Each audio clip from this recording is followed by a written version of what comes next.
This isn't about cats. It's about you, about your karma, and about a warning we all missed. Because no soul guardian arrives without a reason. And if yours has 4 paws and glowing eyes, then it's time you knew what they've been trying to show you. You didn't find them. That's the first lie. They weren't a gift or a coincidence or something cute that wandered into your life. They were delivered, assigned, by something older than memory, deeper than choice, because karma doesn't wait for permission. It finds openings and walks through them. And when your life cracked open when someone left, or something ended, or you woke up one day feeling like you'd lost your name, they arrived. Without language, without reason, just there, sitting, watching, silent. And now, if you're honest with yourself, you can feel it, the timing wasn't random. Cayce warned us, not with fire and fear, but with whispers buried in dusty transcripts, in phrases like returning patterns and unfinished soul echoes. He said karma doesn't just play out in events, it walks into your home. It curls up beside your regret. It stares through your denial, and sometimes it purrs. That's the part that should scare you. Because if they came with your collapse, then what exactly are they here to finish? Because no one talks about the grief that never left. The echo you hear in quiet rooms, the question that keeps circling your head when the world goes silent. Why now? Why them? You call it coincidence because it's easier.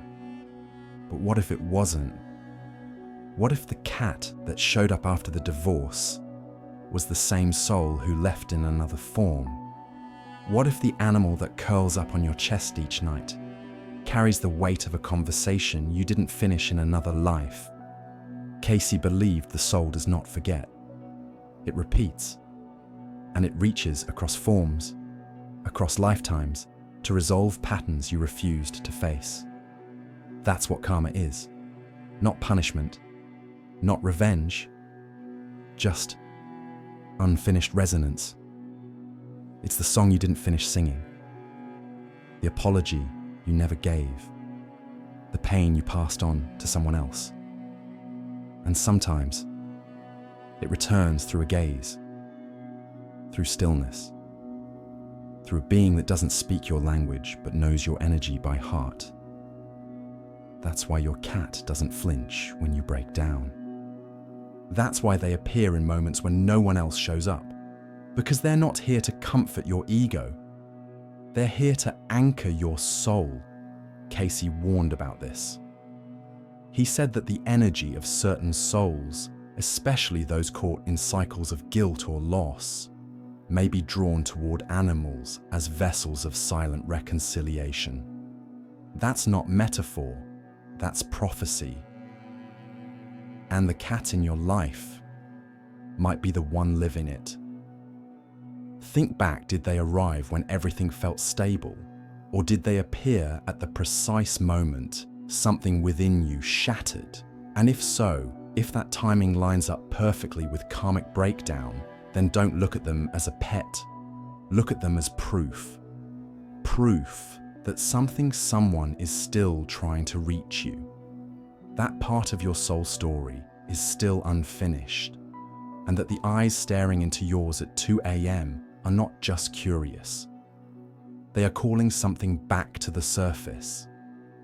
So before we go further, ask yourself this: what was broken when they came, and are they still waiting for you to repair it? If you're still here, thank you. In a world of distractions, staying with something this quiet, this slow, this honest, it means you're not just curious, you're remembering.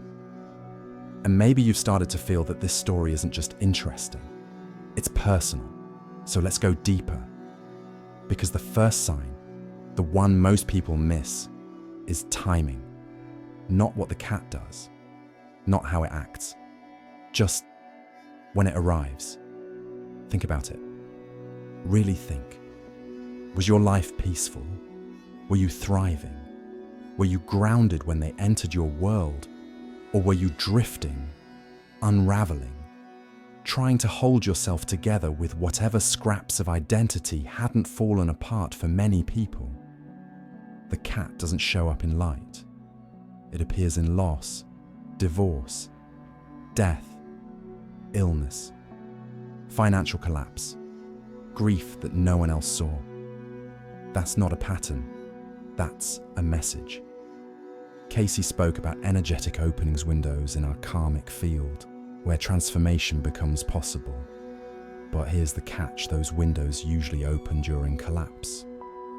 When we're vulnerable, when the ego breaks, when the old story dies. And when that happens, something always tries to come through. In many cases, it's pain. But for some, it's a presence. Something small, quiet, watching, and waiting. The cat. Cayce didn't use the word guardian lightly.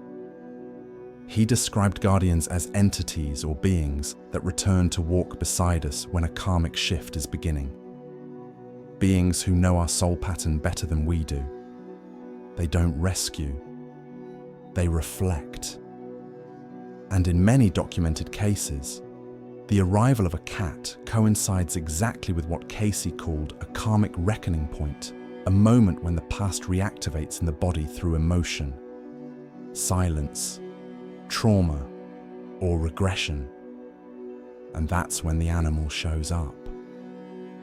Not to fix you, but to mark the moment, like a spiritual timestamp carved in fur. Think of your own story. Did the cat come after the breakup? After your mother passed? After the business failed? Or right after you let go of someone you weren't ready to lose? So many people say, I didn't choose them, they found me. But what if neither is true? What if they were assigned? What if they didn't just find you? They remembered you. Because karma doesn't forget. It simply waits. And when the time comes to face what you've been running from, the soul often needs an anchor. That anchor doesn't always come in words or wisdom. Sometimes it arrives as a stare from across the room, a soft step in the dark, a purr that vibrates through the ache in your chest. And maybe that's what your cat has always been. A soul that showed up not when you wanted them, but when your karma demanded it. That's the first sign. They arrive after the breaking point not to save you, but to witness who you are when there's nothing left to protect. Because only then can the pattern begin to dissolve. Maybe now you're starting to see the pattern. And maybe there's a question forming in your mind, not just when did they come, but what have they been showing me since? Because if the first sign is about timing, the second is about mirroring, and this one, it cuts deeper. Have you ever noticed how your cat reacts when you're emotionally off balance? Not just sad, not just tired, but when you're carrying something heavier, guilt, grief, shame, some form of unresolved emotional echo you haven't fully faced. That's when they change. They act differently. They hover near doors. They stare at you longer than usual. Sometimes they avoid you altogether, or they follow you like a shadow. No explanation, no routine broken, just behavior you can't explain. And maybe you chalk it up to instinct, sensitivity, animal intuition. But Cayce had another word for it: resonance. He believed that animals, especially cats, attune themselves to the emotional fields of the people they're bound to. Not just surface moods, but deep karmic residue, the feelings that linger beneath language, the loops that never got closed. And when those emotions flare, the cat reacts because they're not just sensing pain, they're remembering it. Cayce once said, "Unresolved emotion creates an echo in the energetic body, and beings of certain frequencies will respond to that echo as if it's their own." Now pause and consider that. What if your cat isn't reacting randomly? What if they're reflecting the exact emotion you've been ignoring? That cold stare after you thought about your ex. That sudden disappearance the day you almost called someone you swore you'd forgotten. That deep, unblinking stillness they hold when you lie awake thinking of a mistake you never spoke out loud. They're not judging, they're witnessing. And sometimes, they're absorbing. Some spiritual systems believe cats don't just mirror emotions, they transmute them. That's why they sleep so often. That's why they vanish for hours, days even, only to return calmer than before. Cayce supported this theory. He believed cats were natural emotional processors, souls that take on frequency, digest it, and release it back into stillness. But here's the painful truth. If your emotional karma is too strong, if your grief, your resentment, your shame builds without release, your cat may carry it too long. And they'll start to show the weight, not in words, but in illness, in behavioral shifts, in signs you don't recognize until it's too late. This is not to make you feel guilty. It's to make you aware. Because the second sign of the cat prophecy is not about how they act. It's about how they reflect. Your karma doesn't live in the past. It lives in how you respond now to what you couldn't process then. And your cat, in its quiet, motionless presence, may be showing you what you've refused to feel. That's not coincidence. That's calling. A soul-level call to become aware, to stop hiding, to face what's been silently shaping your life. And when you do, when you feel it fully and let it move through you, you might notice your cat sigh, or blink, or walk away peacefully, as if saying, "Finally." You heard it too.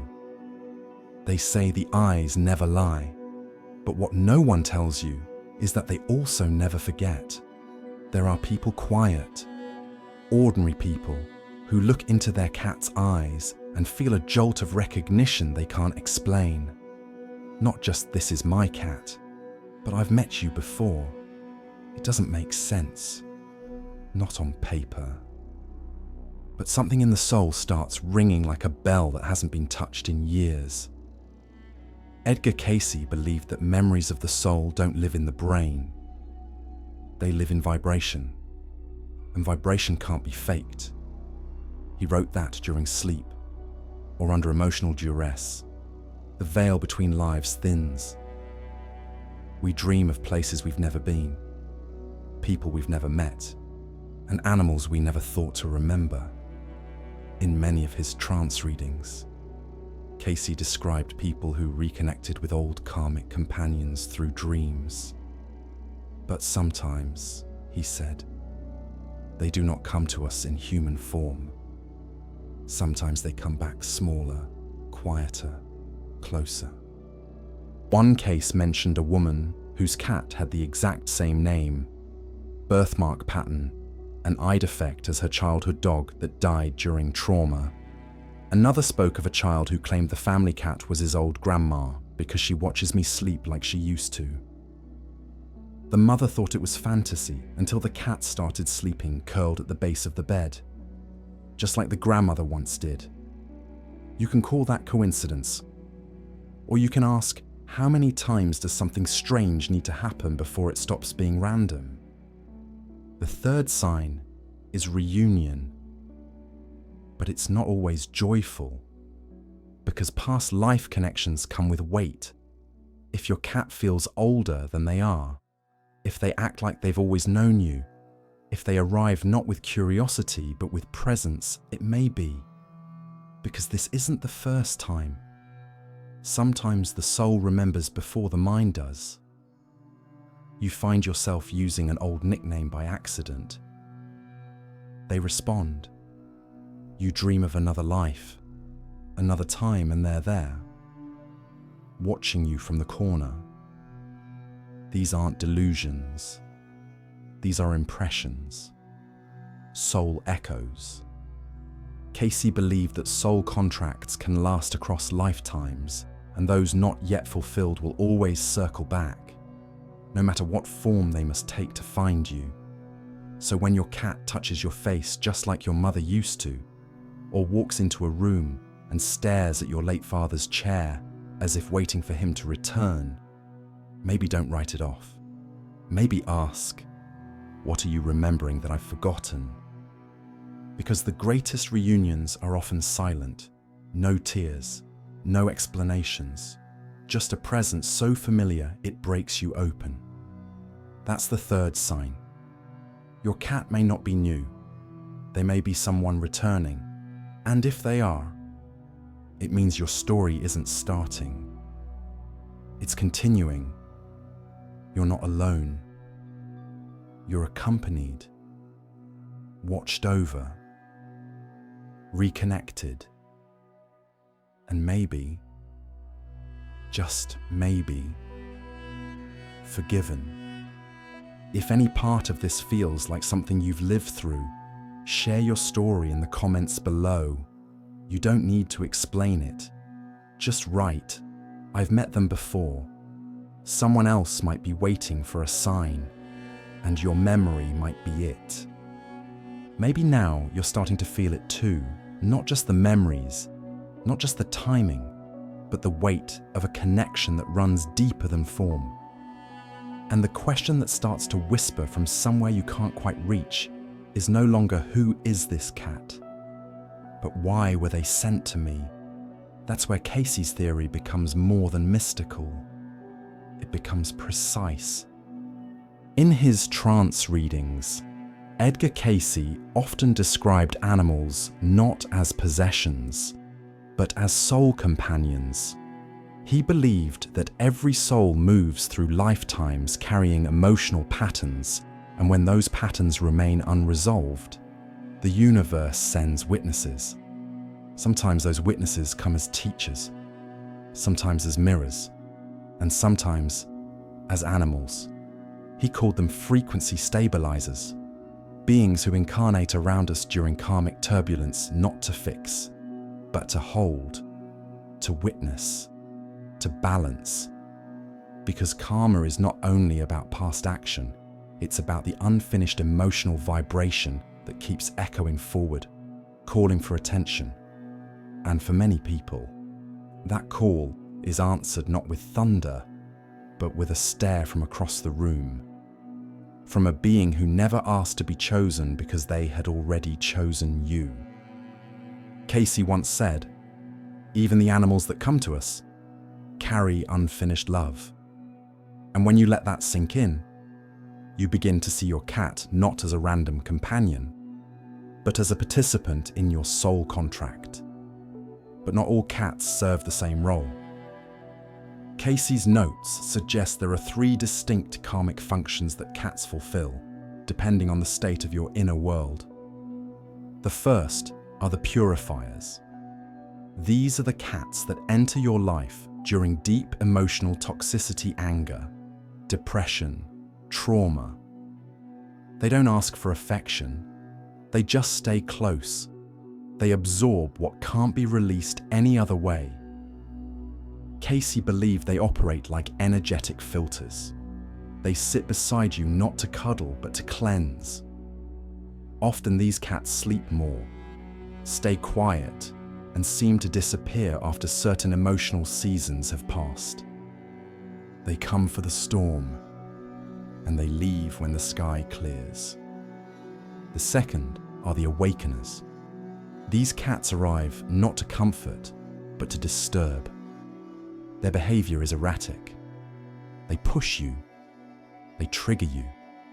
They behave in ways that mirror old emotional dynamics, jealousy, abandonment. rejection. Cayce warned that these animals serve to remind the soul of lessons not yet completed.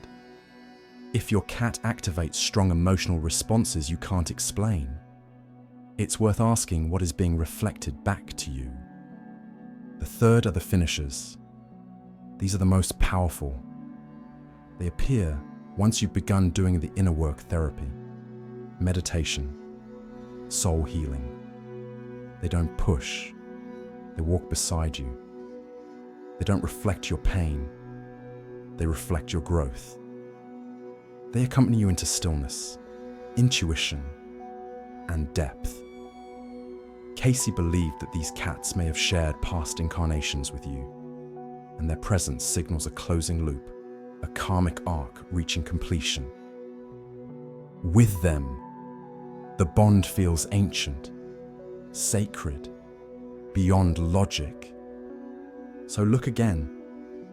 Which one are you walking beside, the purifier, the awakener, or the finisher?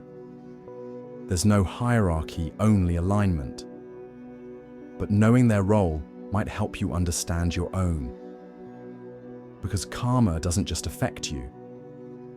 It weaves through everything and everyone connected to your field, including the one who sleeps at your feet, watches your tears, and sits in your silence as if it were their own.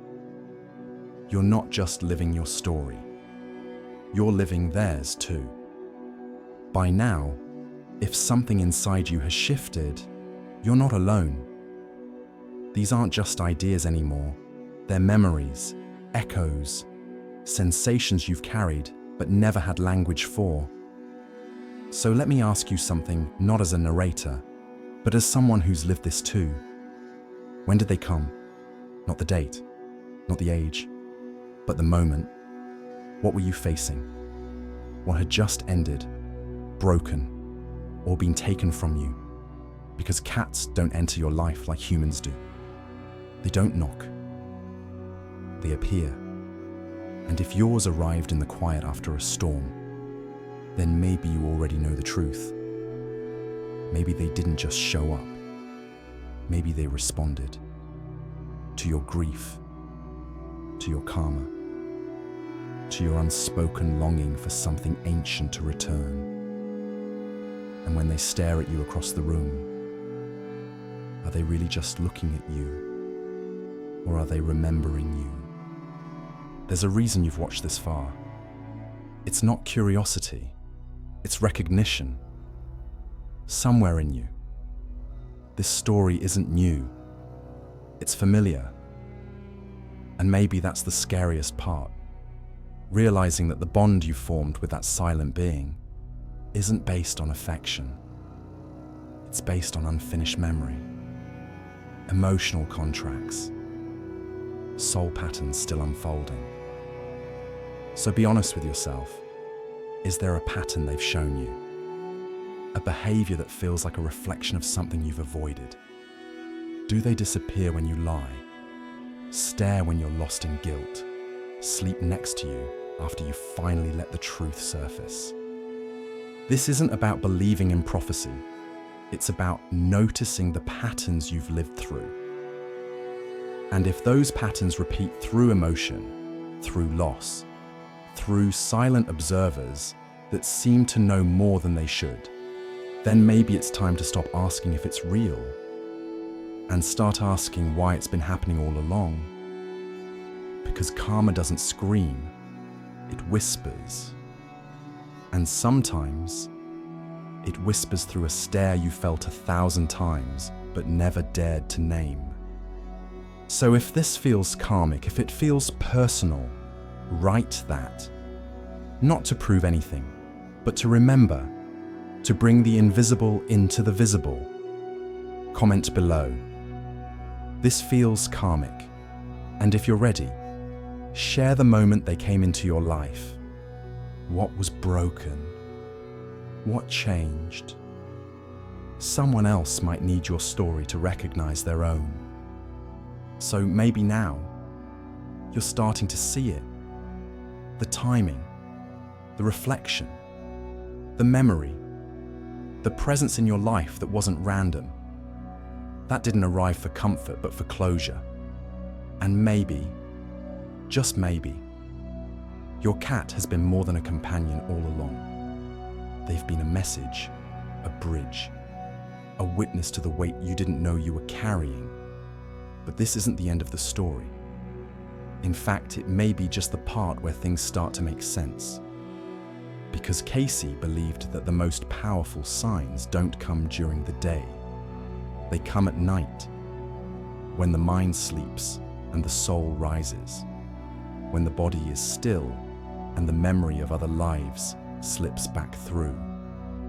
And often, right in the center of those dreams, there is a cat, not watching, not walking, but warning. In Cayce's most mysterious dream readings, he documented recurring visions of feline beings appearing in moments of soul transition, not as symbols, but as guides, messengers, final guardians before a shift in destiny. And in the next video, we're going there, deep into the cat in your dreams. Cayce's most mysterious warnings, decoded. If what you've heard today rang even a little bit true, don't miss what comes next. Because the signs you see in daylight may be soft, but the ones in your sleep, those are the ones your soul is begging you to hear.